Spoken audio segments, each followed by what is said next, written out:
време е за наградите. Започваме с най-публичната, тази, която вероятно част от вас са пустили, както са отворили тази сутрин сайта Човек на годината. Вече знаят, колегата Яна, заповядайте.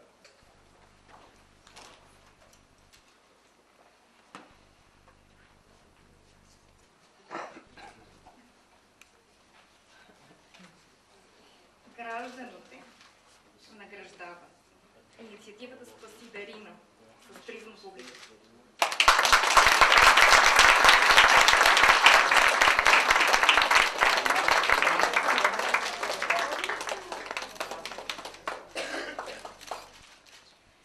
От името на моите приятели и съмишленици в инициативата Спаси Дарина, бих искала да благодаря за тази награда, за това голямо признание, защото то за нас показва, че това, с което се занимаваме, това, което правим, е нужно, полезно и смислено.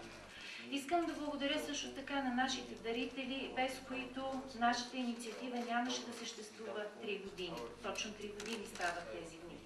Бих искала да благодаря на всички, които някога ни повярваха, които продължават да ни вярват и да ни подкрепят. И казвам, наградата много ни радва, но ще се радваме още повече в този ден, в който от такива организации като нас няма да има нужда. Защото това ще означава, че правата, живота, здравето на българските деца са защитени адекватно и своевременно. Благодаря ви. Само да кажа, че на второ място в гласуването на публиката остана Радио КАТ-2, а на трето място Иво Инджев.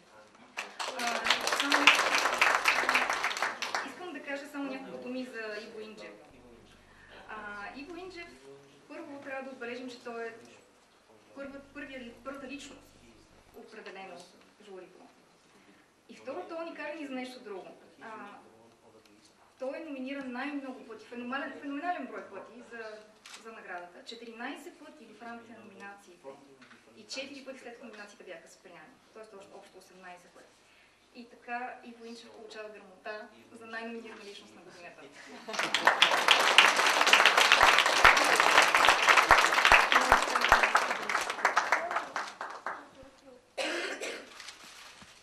Пременил съм се по същия начин, по който изглеждам в блога. Вероятно от някаква суета или от някакво суеверие. Довел съм си фотографа, който е автор на снимката, защото това е човек на годините, които искам да прекарам до края на живота си, за мен. Търся някаква символика, разбира се. Най-лесната шега, която мога да направя днес е, че президент Обама получава Нобелова награда днес.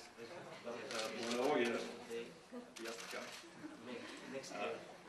Може би не е случайно, че господин Нандеш, управителя на комисията на Швеция, която в момента председателства на Европейския съюз, също е тук.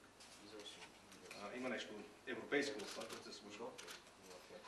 Всъщност, чрез тази грамота спечели свободата на словото в България, което е в основата на правата на човек, нали така? За свое оправдание ще кажа само, че аз трябва да се оправдая, понеже тук със сигурност има хора, които заслужават много и вероятно много повече от мен награди за тази защитна дейност, щом се грижат за болни, слаби и хора в неравностойно положение.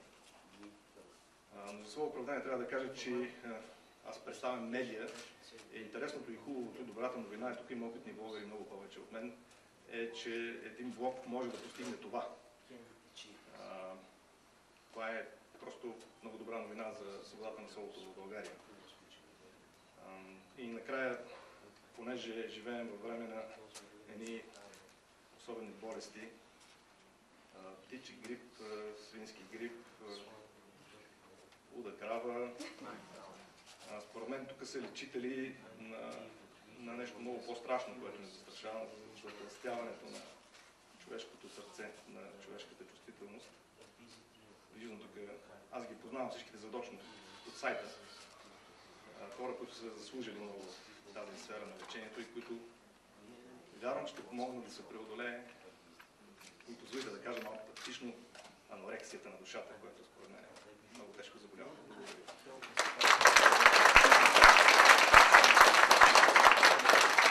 Преди малко говорих за архитект Калина Павлова. Затова сега с удоволствие ще й връча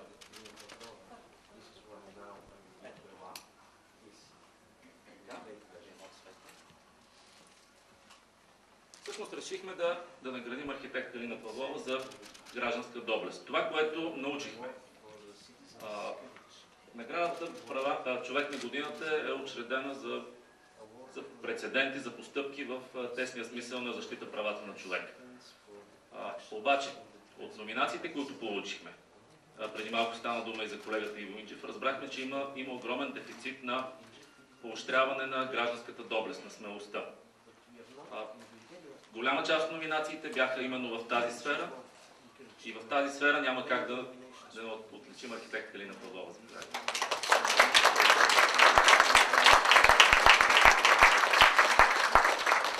Благодаря много. Това е огромна чест, особено за човек, който отскоро е станал известен с някакви постъпки.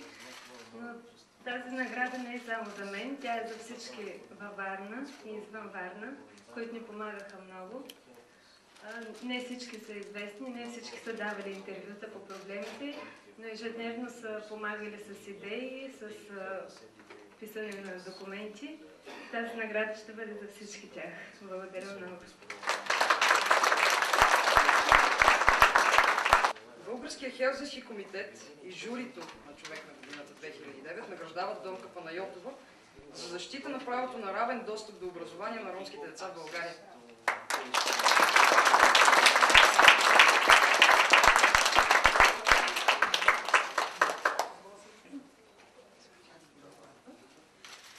Добър ден! Благодаря на журито.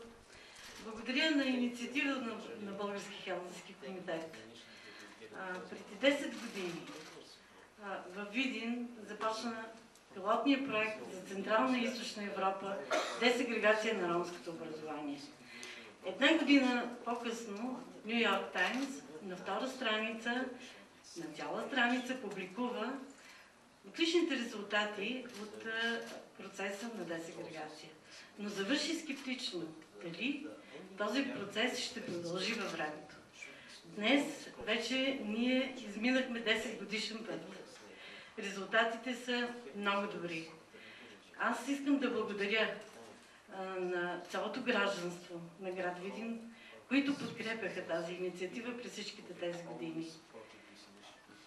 Тази награда е лична, но аз се приемам като част от целия екип на организация Дрон град Видин, като една голяма оценка. Горда съм с нея. Благодаря ви.